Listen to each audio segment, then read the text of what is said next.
It looks like we've got a nice house for this evening.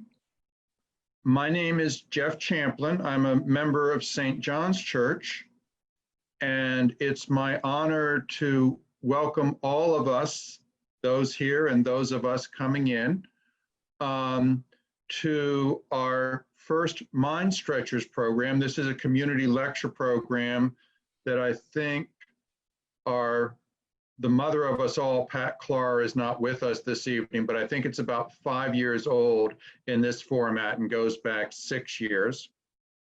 And this is the first time that we've done it just virtually. So this is a new experience for us. As always, we want to thank Kenneth Moon, who set up the Zoom meeting and is managing the coordination with Facebook Live, those of you who are on Facebook Live. The main thing, however, is to introduce our speaker, who is Lisa Childs. You can see her there. She's Assistant Vice President for Technology Commercialization and a patent attorney at the Division of Agriculture in the University of Arkansas. Just in case life was dull, she also has her Ph.D. I discovered this evening in genetics, and she is now a graduate student in the history department and a published historian. Patrick Williams, who is a professor there, recommended her to us for this program.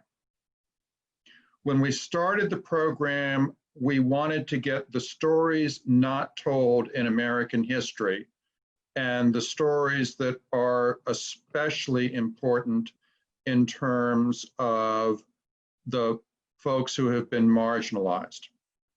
And Reconstruction is one of those important stories. What Lisa will do for us this evening is to help us with an overview, but also to kind of focus in on Reconstruction in Arkansas, and especially Reconstruction in Sebastian County. We're going to be doing this virtually. As you know, all of you are muted. That's so that we don't have background noise inflicting all around the presentation. You can see Jennifer Childs is our moderator. Wave, Jennifer. Right, Jennifer Childs is our moderator, and what we'd encourage you to do, Lisa's going to speak for about 50 minutes, and what we'd encourage you to do is to use the chat feature to flag questions to her, and you can use chat both in Facebook and through Zoom, and then she'll sort of field the questions and relay them to Lisa. So I'm hoping we can have a good conversation following up on Lisa's presentation. And with that, Lisa, I would like to hand it to you. Thank you. Let's get the slides up. And let's see, how do we do it? Those of us who are stupid, how do we do it so we're seeing only this? There we go. You might, everybody, want to put yourself on speaker view. And there's Lisa's slide. Good. All right. So thanks so much, Jeff, for the invitation. It sure did take us a while to get here since we started out thinking we were going to meet on St. Patrick's Day. As Jeff said, I am a historian. Most of my work has focused on 19th century US history, especially here in Arkansas, because it's somewhat relevant to some of the things I'm going to say. I was raised Methodist, but I am now a member of St. Paul's Episcopal Church in Fayetteville. And also my job sounds complicated, and what I do is I help my team find ways for our researchers' inventions to be put to good use. Obviously, I'm not speaking for my employer tonight. So in preparing for this evening, I've been asking friends and relatives what they know about Reconstruction. I've been hearing a variety of responses. My husband said it was something about carpetbaggers. Another friend said it was a long time after the Civil War and maybe to punish the South. One friend actually refused to answer. I've had several people say they don't know what it's about.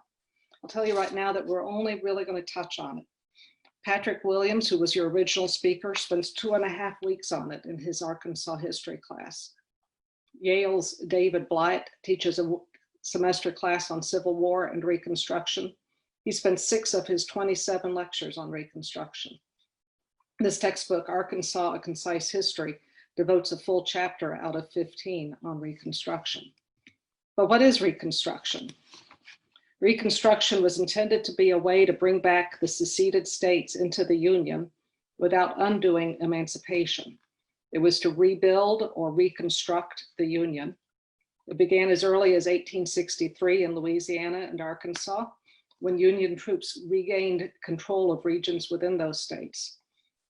It ended in 1877 with the inauguration of Rutherford B. Hayes and the removal of federal troops from the South.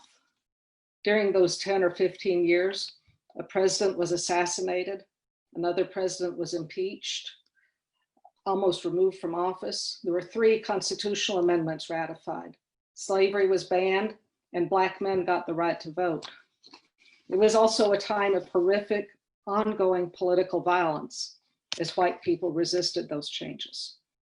I want to start by showing you a 6-minute video from the Equal Justice Initiative, which they released after George Floyd's murder.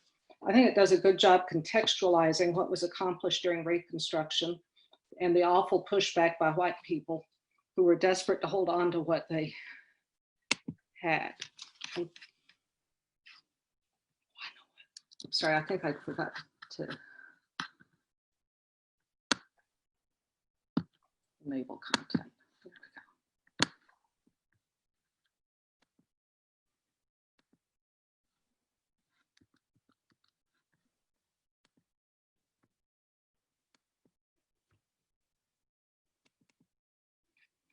go. Okay, it worked beautifully yesterday and the day before when I practiced.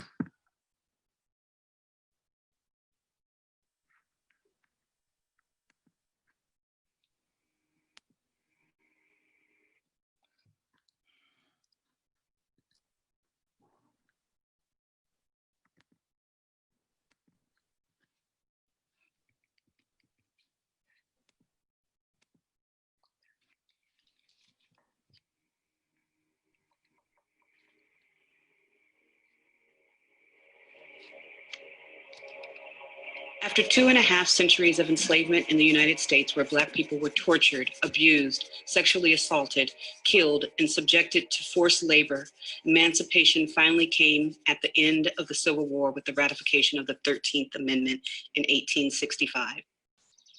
Most formerly enslaved people in the United States were remarkably willing to live peacefully with those who had held them in bondage despite the violence they had suffered and the degradation they endured. Emancipated Black people put aside their enslavement and embraced education, hard work, faith, and citizenship. This period, called Reconstruction, held great hope for America and Black Americans in particular. But the Reconstruction era's initial hope for progress gave way to devastating, deadly violence. Between 1865 and 1876, thousands of Black women, men, and children were attacked, killed, and terrorized by white people who were shielded from arrest and prosecution. During the Memphis Massacre of 1866, white mobs indiscriminately beat, robbed, tortured, shot, raped, and killed Black women, men, and children. In the course of 3 days, 90 Black homes were destroyed and all Black schools and churches were burned to the ground. Black residents were stripped of their belongings and forced to flee into the woods. There was no criminal prosecution against the white instigators of the Memphis Massacre, one of hundreds of such incidents during this period. The surge of anti-Black violence prompted Congress to approve the first Reconstruction Act in February 1867 to ensure that Black people's equality would be reinforced.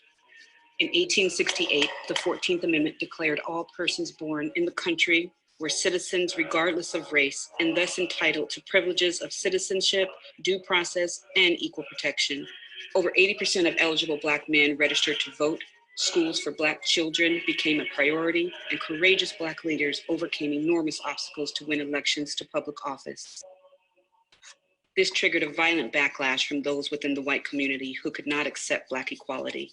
In Opelousas, Louisiana, in September 1868, white citizens terrorized the community to suppress Black voter turnout in the upcoming election. White mobs roamed the countryside for several weeks, targeting Black citizens and their white allies, murdering an estimated 200 people. Other massacres of hundreds of Black people took place in New Orleans, Colfax, and parishes throughout Louisiana. Violence spread from Texas to North Carolina, where white mobs sought to intimidate and deprive Black people of their rights. Despite being continuously terrorized by their former enslavers, the Black community mobilized throughout the South by organizing meetings, parades, and petitions calling for the implementation of their legal and political rights, including the right to vote. In 1870, the United States ratified the 15th Amendment, explicitly prohibiting racial discrimination in voting. But still, most white people refused to accept Black citizenship. In both the North and the South, there was tremendous resistance to the idea of Black equality. On October 10, 1871, African-American activist and Union Army veteran Octavius Cato left the Philadelphia, Pennsylvania school where he served as a teacher and administrator and headed to the polls to cast his ballot in the city's mayoral election. Mr. Cato successfully cast his vote, but on his way home from the polls, he was assassinated by Frank Kelly, who had ties to white supremacist party leaders and who was later acquitted by an all-white jury. Being attacked or killed on an election day was a common reality for Black citizens. During Reconstruction, an estimated 2,000 Black men served in elected office from local and state positions all the way up to Congress. But increased political participation came at a cost of increased white violence against the Black community. In Vicksburg, Mississippi, in December 1874, where Black people gathered to protest the removal of their elected Black sheriff from office, white mobs attacked and killed at least 50 of them. And then in 1877, just 12 years after emancipation, the meager progress that was made towards securing equal rights for Black citizens was abandoned when political compromise with Confederate holdouts resulted in the removal of the last federal troops from the South. The commitment to abolish chattel slavery was not accompanied by a commitment to equal rights or equal protection for African Americans, and the hope of Reconstruction quickly became a nightmare of unparalleled violence and oppression. It was during Reconstruction that a century-long era of racial hierarchy, lynching, white supremacy, and bigotry was established, an era from which the nation has yet to recover. 1.5 centuries after the Emancipation Declaration, racial injustice persists in America. EJI presents this report on the tragic period of Reconstruction to describe its implications for the issues we face today. We believe our nation has failed to acknowledge our history of racial terror and that we must commit to a new era of truth-telling, followed by meaningful efforts to repair and remedy the continuing legacy of racial injustice.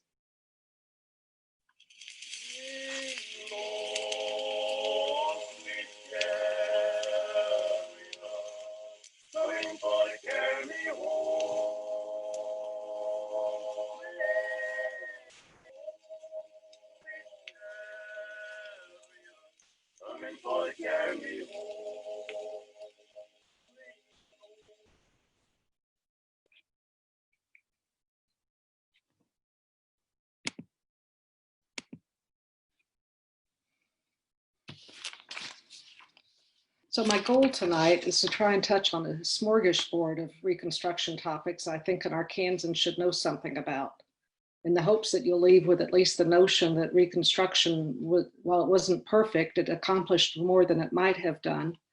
And the result was a nation that was almost unimaginably different from the slaveholding nation we started the 1860s with. The United States faced a challenge as the Civil War ended. How do we reintegrate the rebelling states into the nation? And how do we do this while abolishing slavery? Some of what you hear tonight might sound familiar to you. It might sound like the civil rights movement of the 1960s, or it might sound like what's happening right now. The civil rights movement era is in fact called by some historians the second Reconstruction. And some are suggesting that we're in the middle of the third Reconstruction of the United States right now.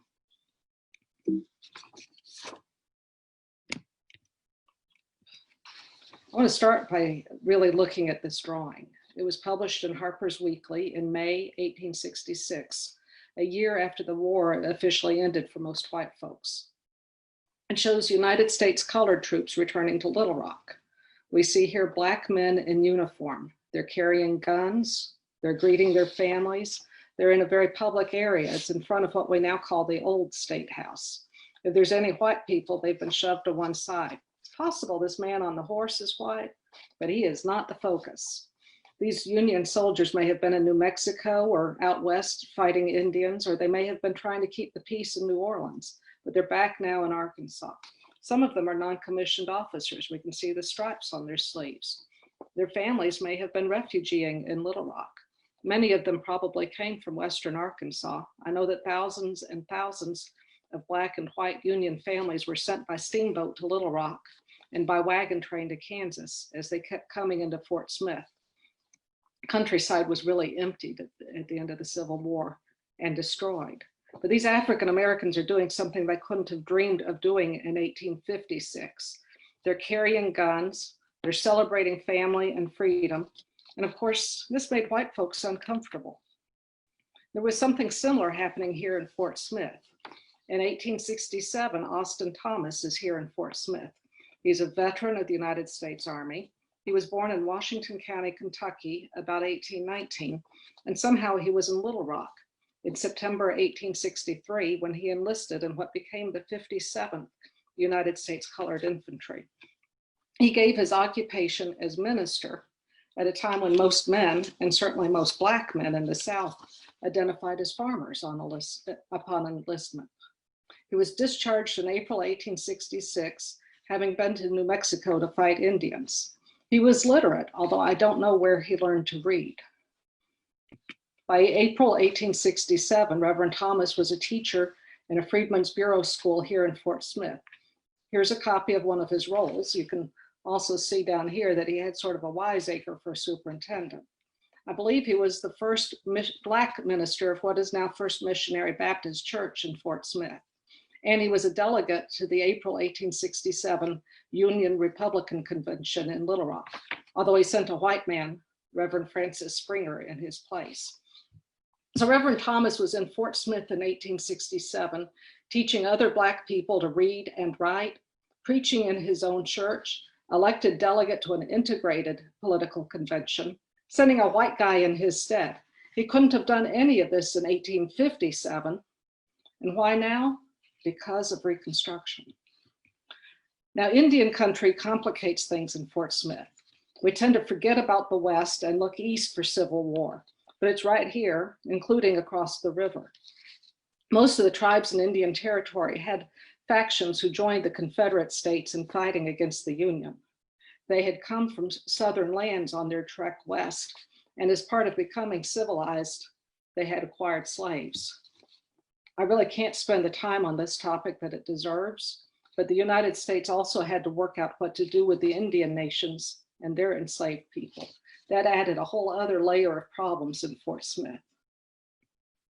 Francis Springer was the post chaplain in Fort Smith and then the director of the Freedmen's Bureau after the war. And he wrote a lot of monthly reports on what was going on in Fort Smith from a humanitarian perspective. He was in charge of the Freedmen's schools, and as a chaplain, he could and did marry people of color. We'll hear a little from him later. I do want to mention that the first post chaplain of Fort Smith was Reverend John Sandals. You might recognize his name, because he was the first pastor at St. John's Episcopal Church, the host of tonight's Mind Stretchers program. Sandals, though, was chaplain while the Confederates controlled Fort Smith. I'm going to now return to the bigger picture, now that you've met some of the characters. I've organized my talk around three themes: how the government and politics changed, how society changed, and how the economy and labor relations changed in those 15 years from 1863 to 1877. These themes overlap, and oftentimes the same folks are involved in all of them. This sort of rehabilitation had not been done before, and it wasn't clear how it was going to work.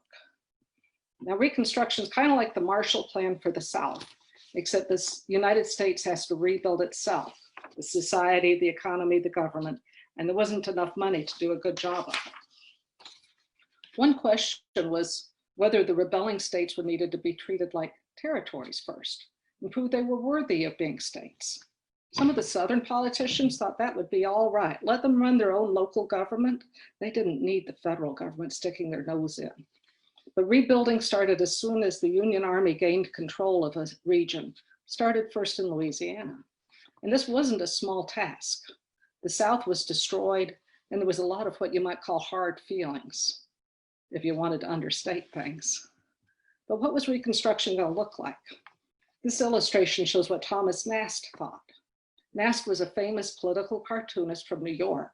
So this is very much what a white guy was thinking. This was published in January 1863, just as the Emancipation Proclamation was issued. On the left, we see the horrors of slavery and war.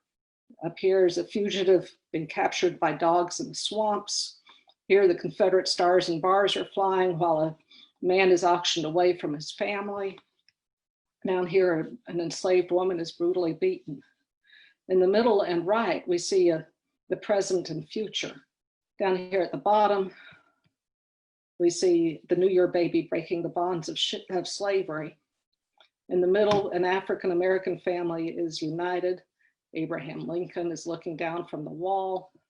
The father's bouncing a baby on his knee. There's a grandma sitting by the stove.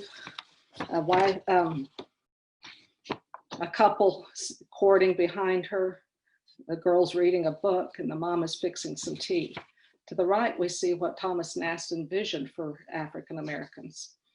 Besides the centrality and stability of family, we see African Americans in their own homes, sending their children to school, going to church, a wife staying home with her baby, friendly dogs chasing chickens, not people, Black men working for wages, and a white man down here on the horse greeting Black men in the cotton fields with respect. What we don't see here, and maybe Thomas Nast couldn't even imagine it in January 1863, we don't see Black men voting. We see church, school, work, especially manual labor in the cotton fields. Family, sure. Voting, no way. But by January 1868, white men could imagine Black men voting and even being elected. In fact, that turned out to be what Southern Union men saw as likely to save them. Why? Reconstruction. Now, what did Reconstruction look like here on the ground in Sebastian County? Western Arkansas needed a lot of rebuilding, literally and figuratively. Years of guerrilla warfare had destroyed what infrastructure there was. In 1863, Reverend William Baxter fled Fayetteville for points north. It took him a week to get to Springfield, Missouri, and in that week, he never heard a chicken. It was, as he says, a slight circumstance, but one which tells how utter and complete the destruction had been. And there were still nearly 2 years of war before the Confederate Army surrendered. In May 1865, Reverend Springer, the post chaplain of Fort Smith, described what the area looked like. He'd come to Western Arkansas about the same time Reverend Baxter fled. He wrote, "The country is wasted of almost everything essential to housekeeping. Wearing apparel, bedding, culinary and tableware, furniture, mechanical tools, implements of husbandry, poultry, sheep, hogs, horses, mules, and cattle are either carried off, consumed by fire, or otherwise destroyed. And then, as a still further cause of poverty and suffering, dwelling houses, barns, stables, garden, orchard, field fences have been torn down or reduced to ashes. These appalling wastes of war impart a tinge of gloom even to the bright prospects of an immediate cessation of hostilities and the return of peace." And this was about 15 months into Arkansas's Reconstruction. What Springer doesn't say is that these appalling wastes of war were not the result of pitched battles between armies, but from guerrilla warfare, attacks on neighbors and on the land itself. The last major battle in Western Arkansas was Prairie Grove in December 1862, but federal soldiers were regularly ambushed. Unionists, both men and women, suffered assaults.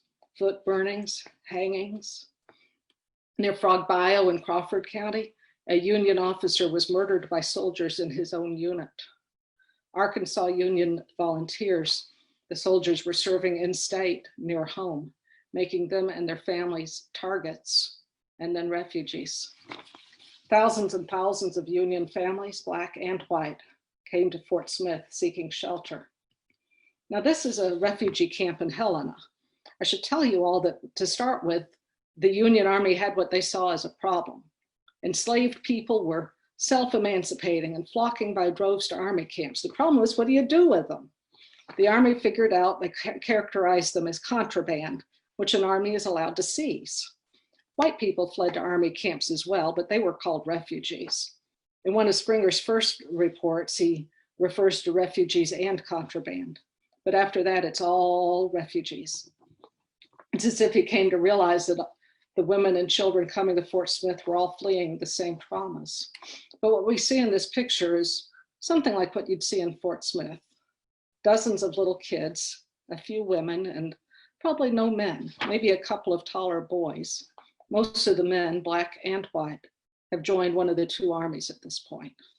So this is what we have to work with: a destroyed physical environment and communities which have been torn apart. Now, how do you reconstruct labor? Well, Arkansas's economy before the war depended on cotton and on the labor of enslaved people to make it profitable. As you might imagine, the white elite were hoping for a setup as close to slavery as possible. Black people were not. Although there was initially talk of transferring plantations from white people to Black, and the federal government actually owned enough public land in Arkansas that they could have transferred it to Black people. And these facts are where the notion of 40 acres and a mule came from. White elites were not a fan of the idea of giving Black people that sort of independence. They argued, I suppose they might have believed, that Black people just couldn't take care of themselves, let alone their land. And after all, the United States economy, not just the South's economy, depended on cotton. The United States was the leading cotton exporter from 1803 until 1937. So white people had a reason to push Black people into cotton production. But Southern white people were broke. They didn't want to, and they couldn't really pay Black people wages. So they started farming by shares, where the landowner rents land to a tenant in exchange for a share of the crop. But out of that share, the farmer would have to pay back advances for food and clothing and so forth. And when bad years came, and several did, the sharecropper was the one who suffered. And because landowners made sure they got paid first, not last. Arkansas had a better reputation for Black people than many other Southern states. The Black population of Arkansas nearly tripled from the 1870s to 1890 due to immigration. Some Black people did become landowners, even homesteading to acquire free land from the federal government. The problem, though, was that even free land's not really free. You need access to tools and seed and a community to help you get started, and there was no government plan for that. Now, the government also worked at reconstructing the economy, but always with compromises. The federal government held hearings of the Southern Claims Commission to reimburse loyal Southerners for their losses during the Civil War. Although they didn't give every freed person 40 acres and a mule, Congress tried to put in some protections for homesteading in Arkansas and other Southern states so that Black people would get a shot at federal land before disloyal white people did. Arkansas went from 60 miles of railroad before the war to 600 miles. Black and white kids got their first chance at public schools. Black literacy skyrocketed from around 5% in 1863 to 20% in 1870 to 70% in 1910. But railroads and schools were state funded, and Arkansas was a state whose tax base had been decimated. Not only were land and buildings destroyed, but half the state's property value disappeared in January 1863 when slaves became people. Money was scarce, and the people who had money didn't want to use it to grow Arkansas's economy. Now, Reverend Thomas taught at one of Springer's freedmen's schools in Sebastian County. He could now do in public what he had probably been doing in secret. teach Black people how to read, and he could be paid for it. He could preach in public without fear of breaking laws. The white Baptist preacher had gone to Texas along with most of his white flock. So when they came back after the war ended, there was some negotiating to be done. The Episcopal priest, John Sandals, also left Fort Smith when the Confederate Army left. He then quit the Army and refugeed in Louisiana. Sandals came back after the war too. And then we get to what Thomas Nast expected, the changes to society when families aren't owned by other people. These changes scared a lot of white people. They worried about things like, what if a Black man wants to marry into my family? What if the Black people leave my crops in the field? What if they talk bad about me? What if they decide to become subsistence farmers instead of raising cotton on my land? It's mostly like, how are having free Black people going to hurt me? Historian David Blight, when he talks about Reconstruction, says that to every revolution, there is an equal and opposite counter-revolution. Even these basic changes didn't come easily, and they didn't come without violence. Now, this image is from June 1866 in Vicksburg, Mississippi. We can imagine a similar scene in March of that year in Fort Smith, when Reverend Springer married Mary Ann Lewis and John Washington. Washington chose his own last name. I don't know whether it was after his father's or that of the father of the nation. But like Austin Thomas, he enlisted the 57th United States Colored Troops, although they were in different companies. John was apparently owned by a doctor when he lived in Jacksonport, and I suspect he gained some skills during that time. For 6 months after he enlisted, he was working in hospitals and with surgeons. Eventually, he was assigned to the Union Hospital in Fort Smith, which is probably where he and Mary Ann Lewis met. Mary Ann Lewis was probably a Choctaw or maybe a Creek enslaved person before she and her family refugeed to Fort Smith. In May 1866, just 2.5 months after they married, John died of smallpox, which was itself typical of a soldier's experience. More died of disease than of battle wounds. Mary Ann drew his pension. Another thing you can't imagine doing in 1856, an African-American woman being paid by the federal government for her husband's work. Why? Reconstruction. Now, turning more specifically to the government, Lincoln started reconstructing states with Louisiana in 1863, and Arkansas soon followed.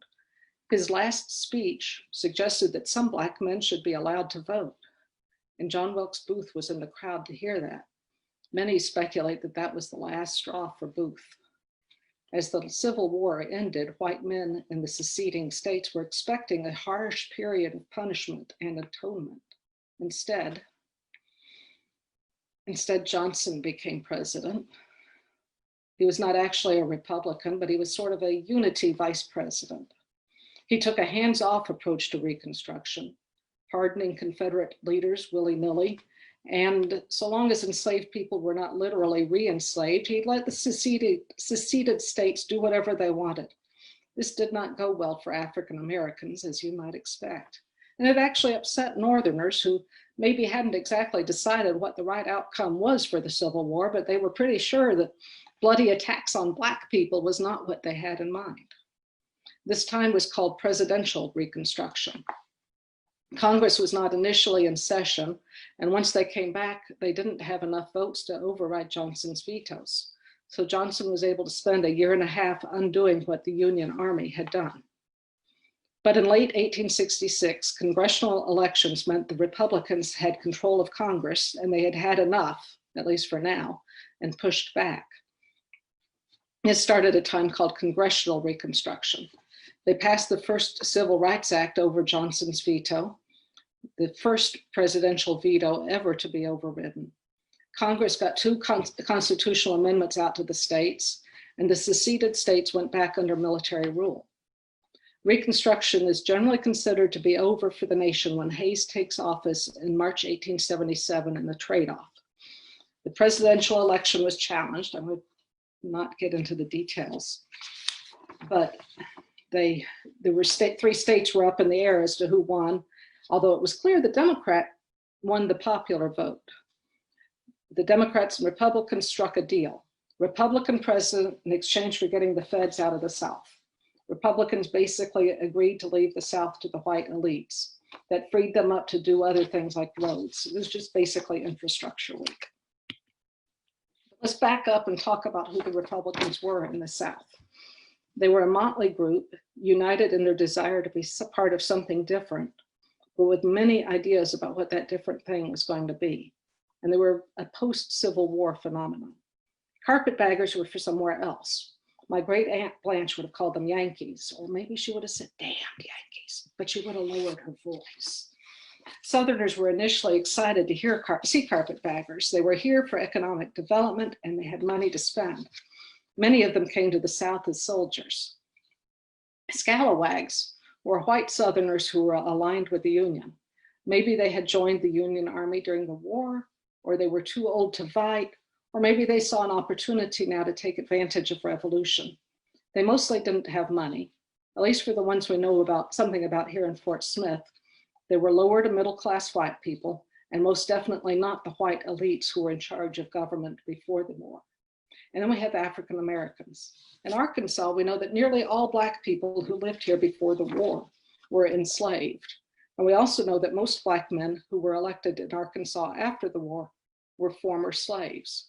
This is partly because in 1859, Arkansas passed a law to expel free Black people. However, there were at least two free persons of color living in Fort Smith who didn't leave. They were here in 1860, and they were in fact living with families of future scalawags, white men who were going to identify as radical Republicans, which I think is really interesting. I think that both Black people in Fort Smith belonged to the Creek Nation, so they may have seen Fort Smith as more welcoming than their home nation. Also recall that Mary Ann Washington was probably either a Choctaw or Creek freedwoman. Now, African Americans in Arkansas were aware that they had a lot at stake and they needed a seat at the table, and they worked hard to get that seat. I said earlier that Arkansas's Reconstruction started in 1863. I didn't misspeak. Lincoln's idea was to work towards bringing seceded states back into the Union as soon as his army had enough control. By late 1863, the Union Army had tenuous control of bits and pieces of urban Arkansas. They never had too much control outside the urban areas, but Lincoln proposed a path back into the Union for the rebel states, and the path began with finding enough white men to take an oath of loyalty to the United States, enough to equal 10% of the voters in the 1860 election. In Arkansas, 10% conveniently matched up with the 10,000 white men who enlisted in the Union Army from Arkansas. This was the most of any seceded state. That 10% could then vote on a new state constitution. With pre-war politicians not allowed to vote, let alone hold office, there were opportunities for white unionists seeking a chance, kind of a vacuum to be filled. But the 1864 Constitution looked pretty much like the one Arkansas put in place when it became a state in 1836. It did ban slavery, and men who weren't loyal to the United States couldn't vote. Delegates from about half the state voted to put this Constitution in place.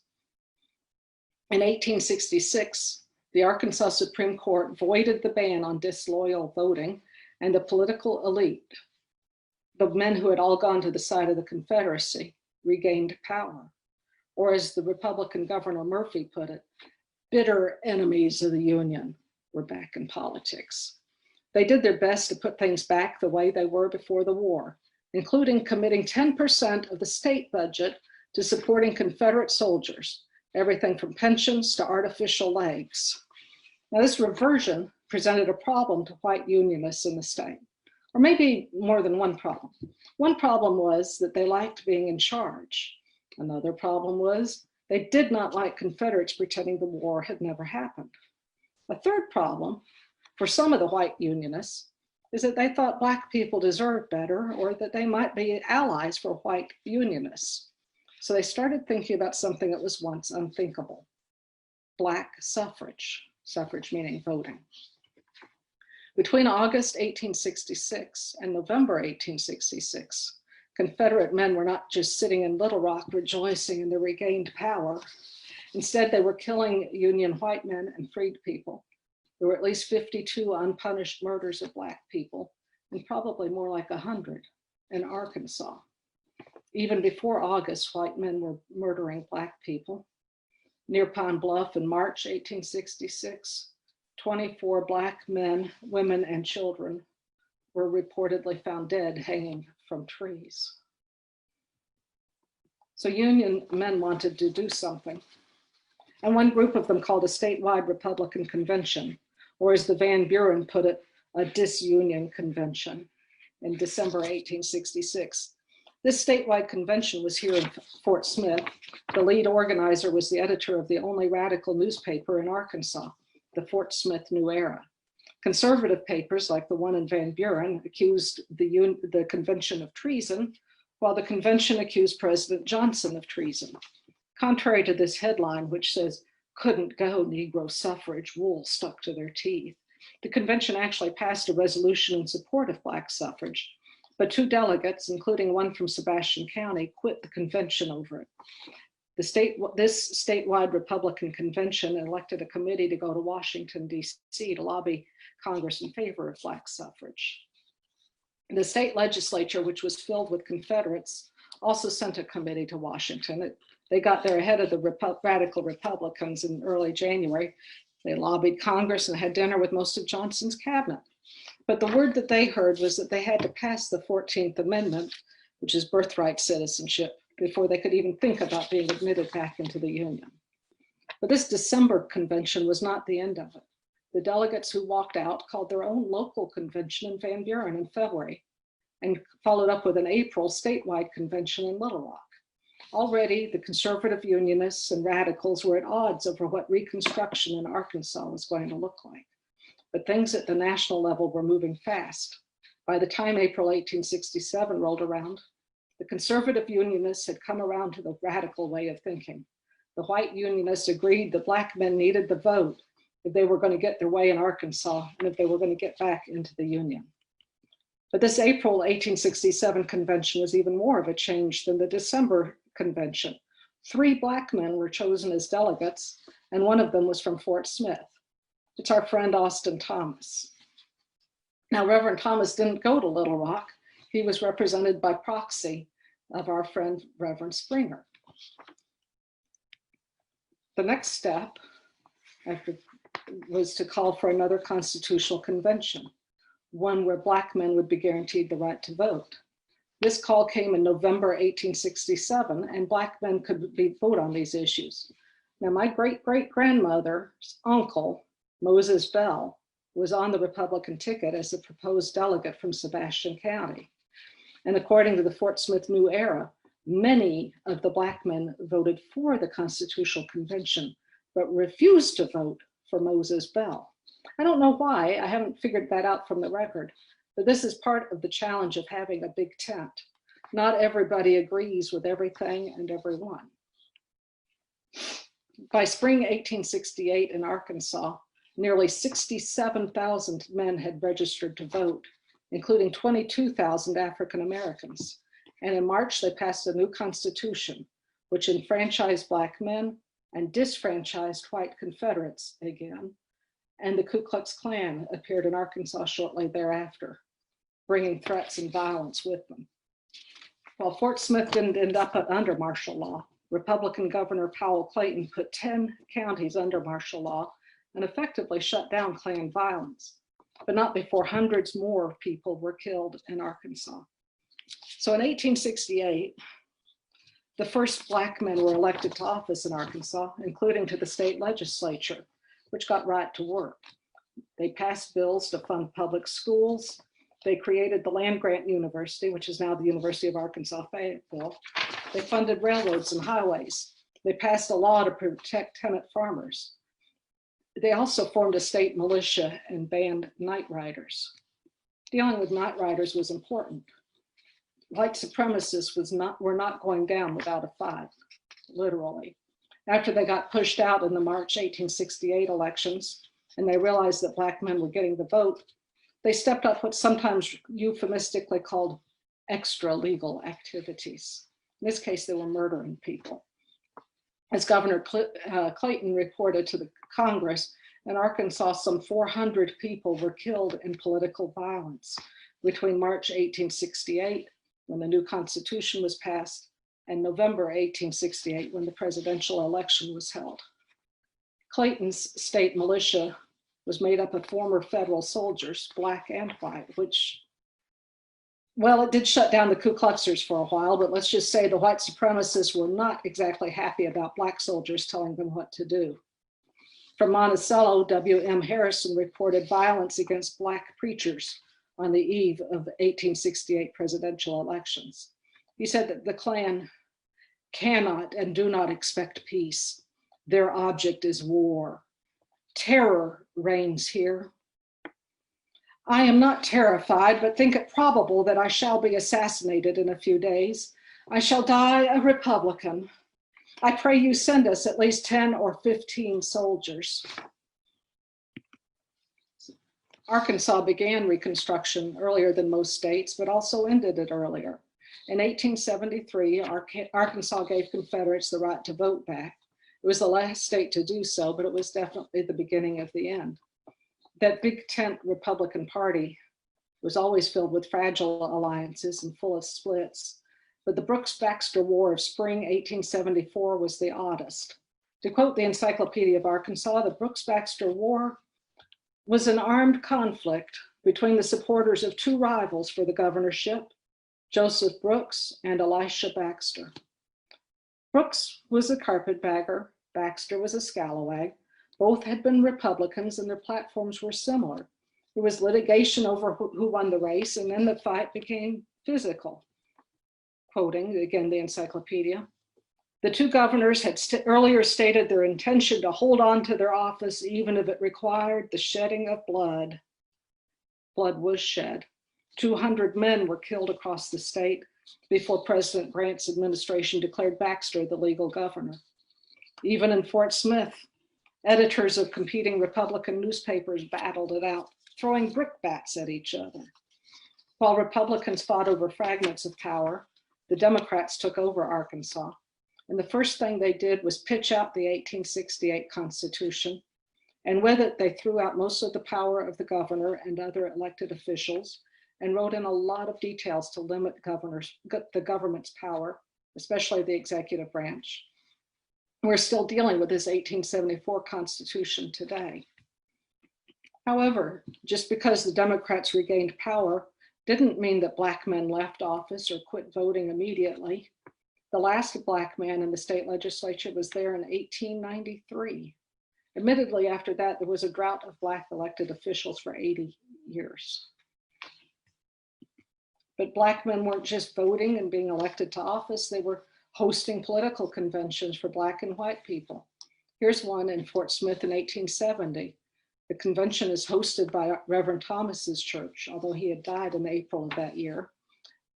Granville Riles was later moved to Little Rock, where he was elected to the legislature in 1883.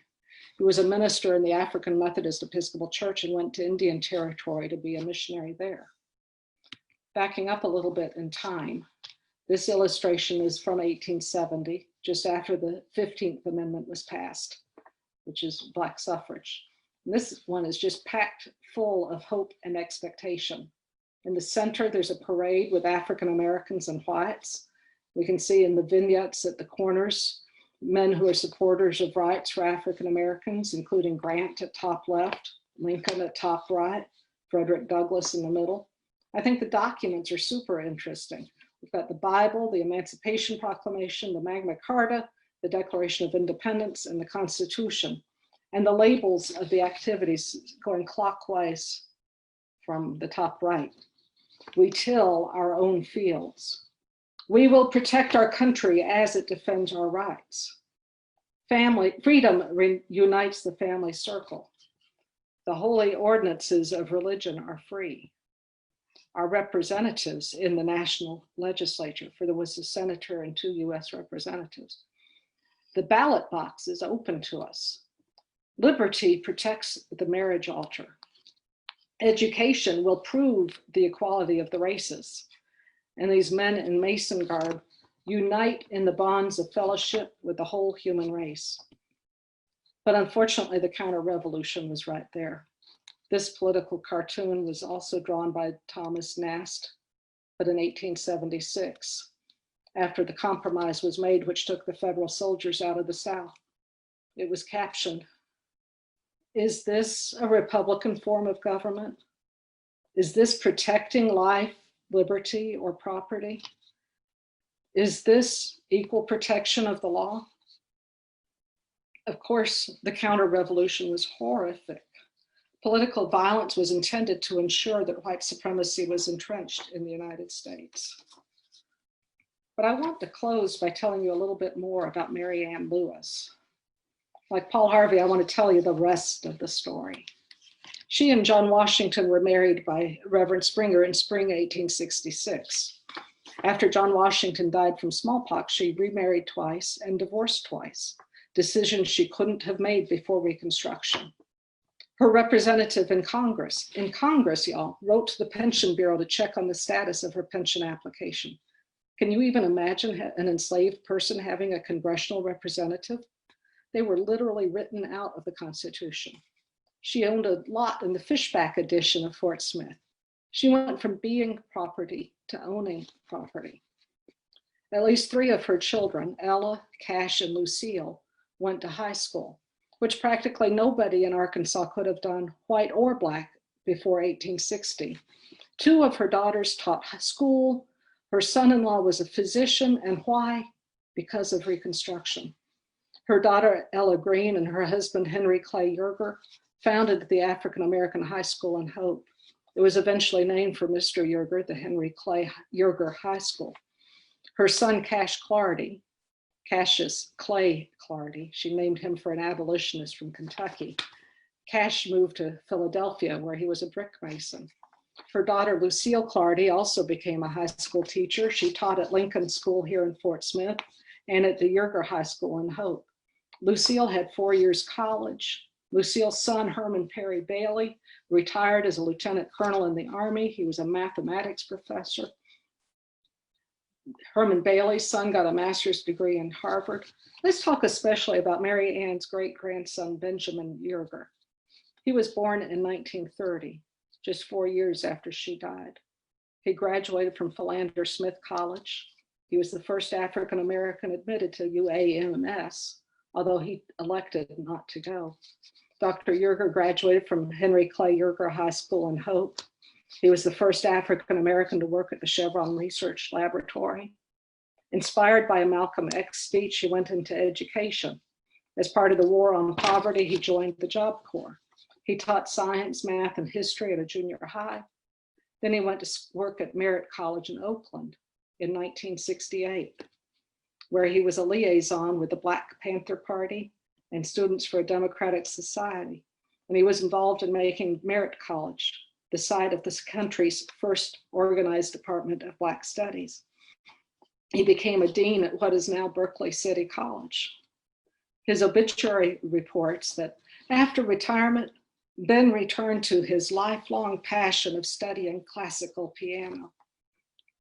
Imagine the changes made possible by Reconstruction and by African Americans pushing for more.